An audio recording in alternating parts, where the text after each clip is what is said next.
Okay, I have Python and PyCharm installed on this machine, and I have a empty Python project created. So what I'm going to do is switch over to Chrome, where I'm logged into the core shell. Actually, I've timed out, so let me log back in to the core shell.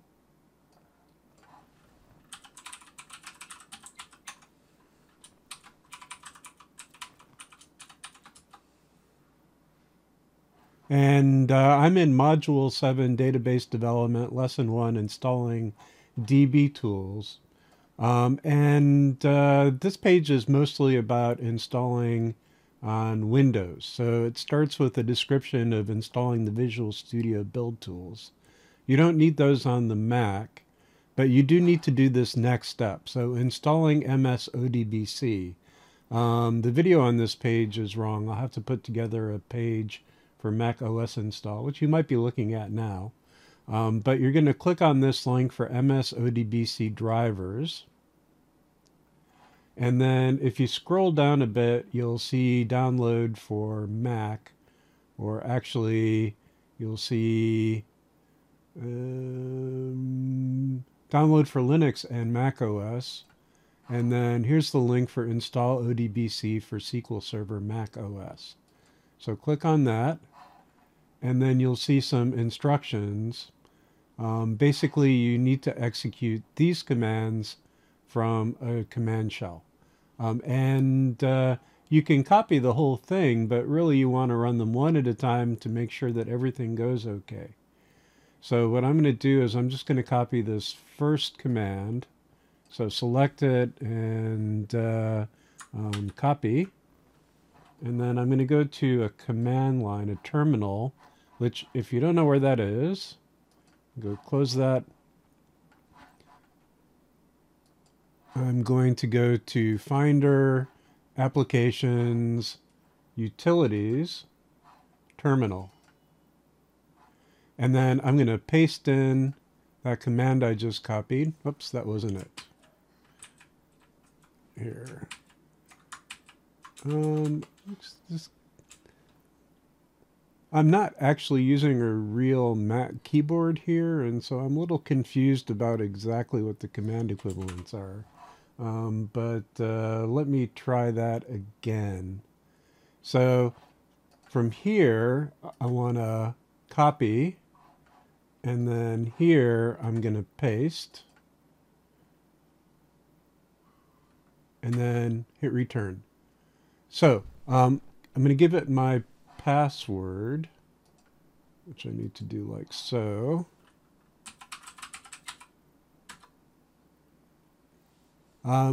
Hit return.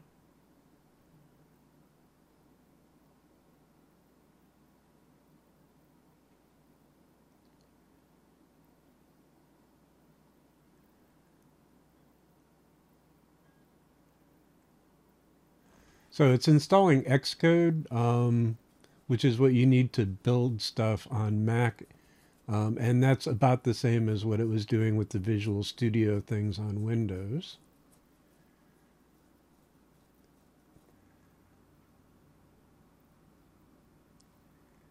Okay, so that installed Homebrew. So now I can go to the second command. So this one's going to be the thing that actually builds the MSSQL release. So I'm going to copy that and paste this in here and hit return.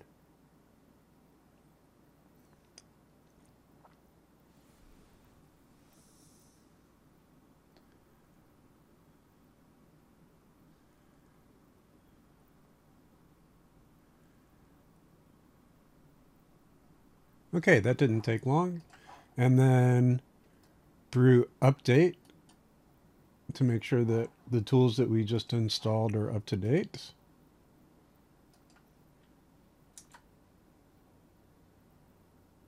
And they're already up to date. And then this last command that accepts the end user license.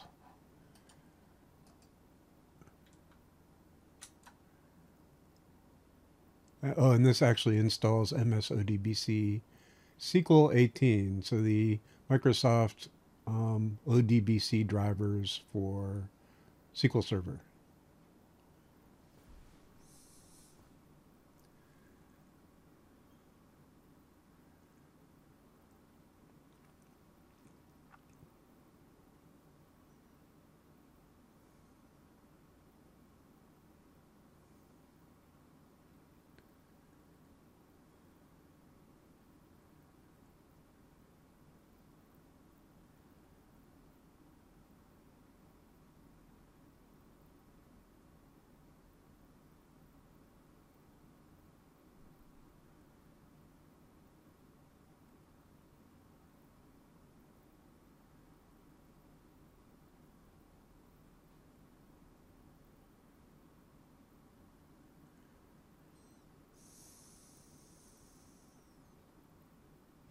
Okay, so if all of that worked correctly, we should be able to talk to SQL Server from our Mac. And then we need one additional tool here. So um, let me switch back to the right keyboard.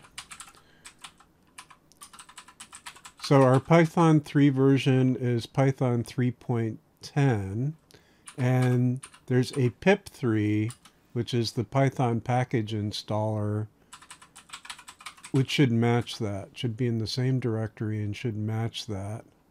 Yeah, so it's in the 3.10 folder, Python Frameworks version 3.10. So what we want to do is pip3 install and then pyodbc. So that's going to be the Python interface to the ODBC driver that we just installed. Okay, and it's just warning us that our pip version is a little bit out of date because there's a version 22. And so we can actually do Python 3-m pip install --upgrade pip to upgrade that. But we probably don't need to. And so now hopefully everything's installed correctly. What I'm going to do is go back to the core shell, and there should be a test program here under installing pyodbc. Here's a test program. So what I'm going to do is copy all the Python code here and copy. And then I'm going to go to my PyCharm where I have an open project with just the default main page. And I'm going to select all, try to select all. I'm not actually sure. Let me just go ahead and paste. All right. So now this code is just a sample database program. So let's try running it and see if it works or if we get an error. Okay, so we got an error, can't open lib ODBC driver 17 for SQL Server. Well, we just installed 18. So let's try ODBC driver 18. And we still get an error that error code whatever 10054 SQL driver connect. So this is indicating a connection problem, and I did some research on what's going on. And the problem is that the ODBC driver actually requires OpenSSL version 1.1, but the current version of OpenSSL and what actually gets installed when you run the recipe to install ODBC is OpenSSL version 3, which is a higher level of encryption, which is unfortunately not actually compatible.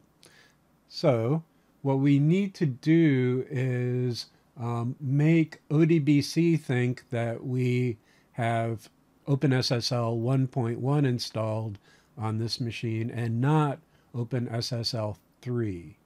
So that's actually not too hard. So what we're going to do is we're going to go back to our terminal window.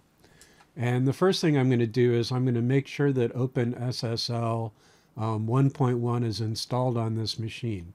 And I think it gets installed as part of the OpenSSL 3 install, but this will tell us either way. So I'm going to say brew install OpenSSL at 1.1.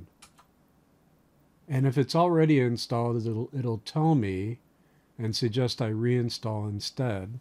And it is, in fact. So it says specifically that 1.1.1M is the version that's currently installed. And the path to that is going to be basically the same place where the path to version 3 is. So is user local opt OpenSSL. And I'm going to do an ls-l on that just to see what it looks like. So it's pointing me at user local seller OpenSSL 3 3.0.1. But what I wanted to point to is going to be user local seller OpenSSL 1.1 and then 1.1.1M. So let's rm user local opt OpenSSL, and then we'll create a new symlink. So ls ln -s user local seller, and I'm using tab for command completion, OpenSSL 1.1 1.1.1M, and then user local opt OpenSSL.